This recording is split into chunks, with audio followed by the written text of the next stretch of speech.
Hello and welcome to another episode of the CIRS Group podcast. I'm Jacie, And I'm Barbara. and I am so excited for this episode. Before we jump in, and this is like the weirdest time to do this disclaimer, and you'll understand once we get into the episode, but none of this is medical advice or paranormal advice. Or haunting, dealing with exorcism advice. None of that. None of that. Nope. But welcome. We're doing a special edition Halloween episode. I am so excited for this one because I love scary movies.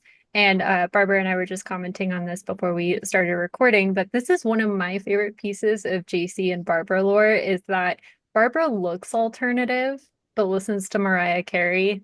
And I look so normie, but listen to metal, and I love scary movies. Yes, and I do not watch scary movies. I don't. That doesn't happen. And it's not that I can appreciate a jump scare. I can appreciate like sc the scary movie franchise, fantastic, hilarious. Like there are definitely movies that I've gotten into. I think I tolerate the suspenseful thriller of like The Others and Sixth Sense more than like once you get into gore and violence and like people freaking out and suffering, then I can't. I just can't handle. I'm a big old softie. I feel all the emotions and it's painful. So, yeah, I will happily be learning. So if those of you who don't watch those movies, Jacie's going to take us through a couple good ones. And for those of you that do, you get to know exactly what Jacie's talking about.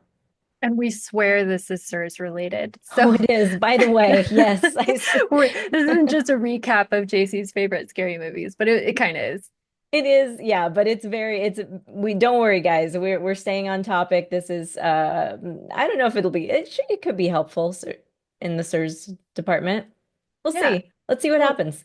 we'll try to make it helpful. Yeah. Um, so this episode was really inspired by it's spooky movie season. So I was watching spooky movies, and one I had never seen before was The Birds by Alfred Hitchcock.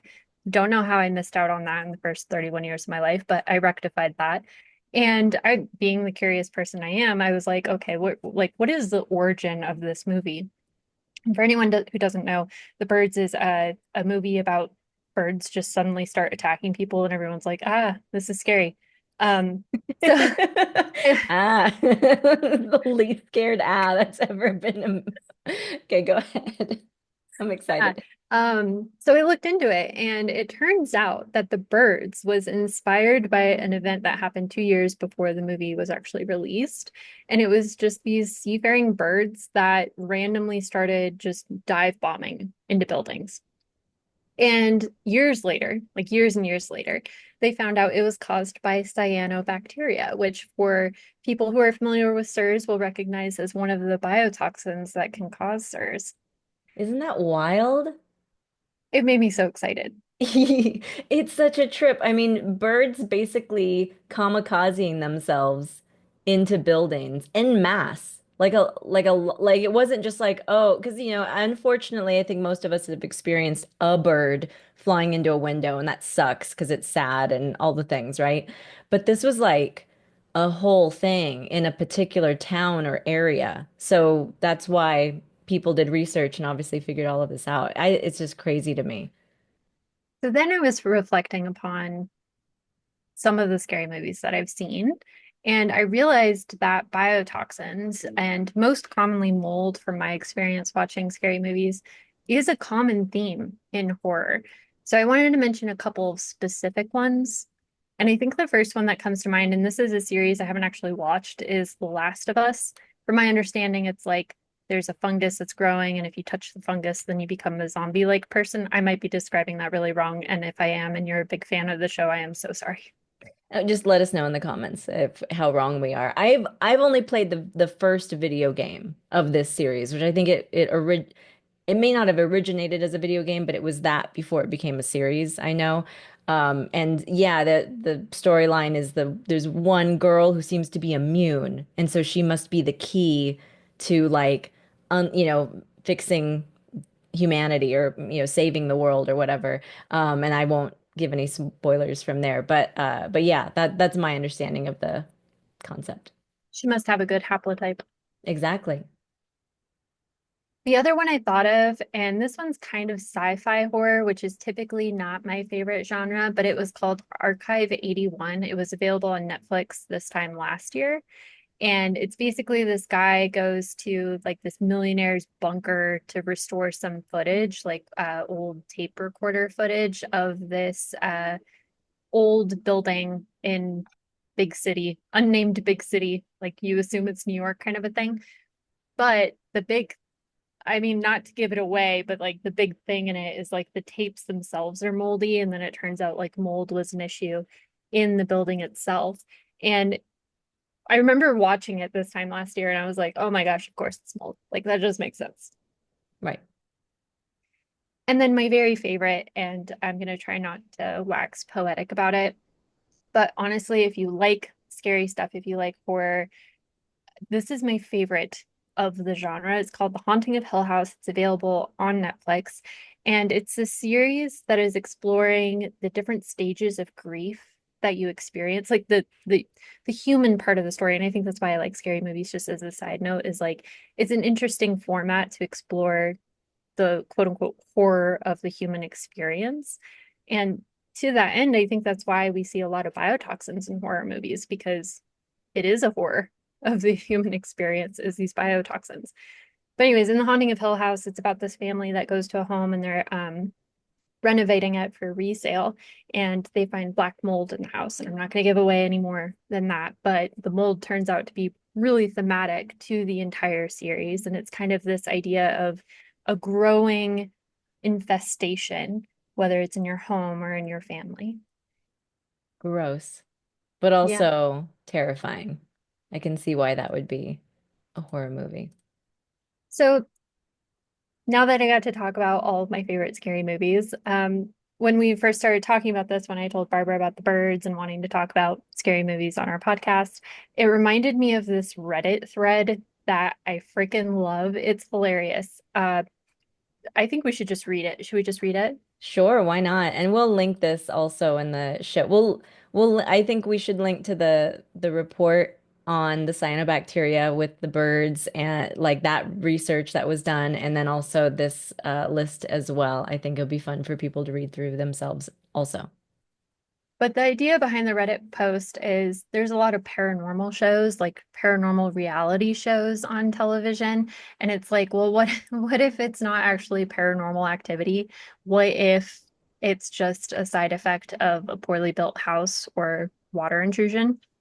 And so the Reddit post talks about that, and then it goes into, a psychic versus a home inspector experiencing the same building. So a psychic might say, these are hieroglyphics, the spirits are trying to communicate. And the home inspector would say, you put new paint over old paint, and now the old paint is bleeding through. That's why you're not supposed to do that. Another homeowner says, "My daughter's room is always cold, cold like the dead." And the home inspector says, "You put furniture on top of her heating vent."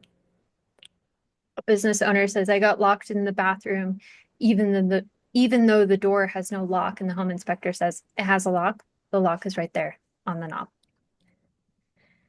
It just makes me so happy because it's like I'm not discounting paranormal experiences, but we do have to wonder how many of these paranormal experiences are just due to the home itself or the biotoxins in the home. Yeah, and that's the thing. I have heard some ghost stories that really like where they can't really be explained any other way. Like there are three people, and I'm a big segue to I'm a big Girls Next Door fan. Anybody remember that show from the mid 2000s, 2005 or so? Um, but two of the girls were very into paranormal stuff and like ghost stories and hauntings and all of the things. But while they were there at the Playboy Mansion, now people are going to look to see what the heck is the Girls Next Door if you don't know. But lived at the Playboy Mansion, and there was a person that showed up in a doorway of a bathroom that had no entrance or exit anywhere else, and all three people in the room saw it. That like at the same time. I don't know how to explain that. So I just want to say that for anybody who's big like ghost fan or anything, we are not coming for you necessarily. However, it is interesting that in a lot of these podcasts and shows that exist now, because it is a big thing, it's like the true crime genre and then also like the paranormal, oh, this person got murdered in a grisly way, and now that house that the murder happened in was haunted. Um, when people walk into these famous haunted places, interesting enough, they do tend to be on the East Coast of at least here in the States, they're on the East Coast often, which is, where there's a lot of humidity and other issues. But some of the symptoms reported are headaches, anxiety, a sudden loss of energy, like their energy's been like sapped out of them, which I would call fatigue, feelings of unease or dread, coldness or like temperature regulation issues, some creaking noises, which could just be, indicative of, like Jacie said, a dilapidated construction situation, and then odors with no obvious source. I mean, all of that, I think, is just describing a day in the life of a CIRS patient. That's my impression of that. Day in the life of a CIRS patient in a water damaged building. It's Yes, just like one that's it not out of exposure. Yeah. I feel like especially so it's the I just watched the Conjuring series and the Insidious series, and I think it's the Insidious series. They move from one house to another, and the ghost follows them to the house, and it's like maybe that's your SIR symptoms following you. You know what I mean? Like maybe Yeah. maybe you're the problem. No. Oh my gosh. I did see The Conjuring though. That one I saw. The first one, I didn't know there was a series. Oh my gosh, there's so many. Oh gosh. See, I need to there's probably like you know how drinking wine and even drinking coffee can be like an acquired taste, or beer I hear is the same thing. I haven't tried drinking beer because it's gross. But like is there like some maybe some starter haunted movies that I could start with, and then like you kind of like develop a tolerance for some of that stuff and you just get worse and worse. Like, is that possible? Because maybe I could start watching horror movies, I guess is my point, if I just know where to start and I don't go like straight to The Saw or something like that. I mean, honestly, and not to just reiterate, it's my favorite, but The Haunting of Hill House is not gory. Like Okay. there's death, but there's no gore. Okay. Um, and I think you would really appreciate like how much humanity is in it. Like Mm. it's really a story about a family that happens to be haunted. Hmm. Interesting. Well, I know what my plans are this Halloween, guys. I don't know about you, but I may need to start watching some stuff. I think the really interesting thing about horror movies and, you know, this discussion today is humans evolved as storytelling people. Like that's how we passed tradition, that's how we passed communication to the next generation. And we did a podcast episode about like where does SIRS come from? And in it, we mentioned in Leviticus how the Bible has remediation steps, like step by step remediation protocols in the Bible. And that was told from generation to generation until it was written down. And we've been translating these concepts to each other throughout the millennia via storytelling, and horror movies is just like the modern version of that. And I think that's really interesting. I think it really speaks to the innate fear we have of biotoxins and should have to biotoxins, because even if you don't have SIRS, they still impact your nerve function. They still make you feel not as good as you could feel. But yeah, I think that's all I have to say about this one. Yeah, this was a fun one, but let us know in the comments if you have some horror movie things that you love, or maybe another one that has to do with mold that we missed. I would love to find out more about that. But in the meantime, if you like having discussions like this and also would like to get support and info for your SIRS healing journey, visit us over at theCIRSgroup.com. Happy Halloween. Happy Halloween, guys.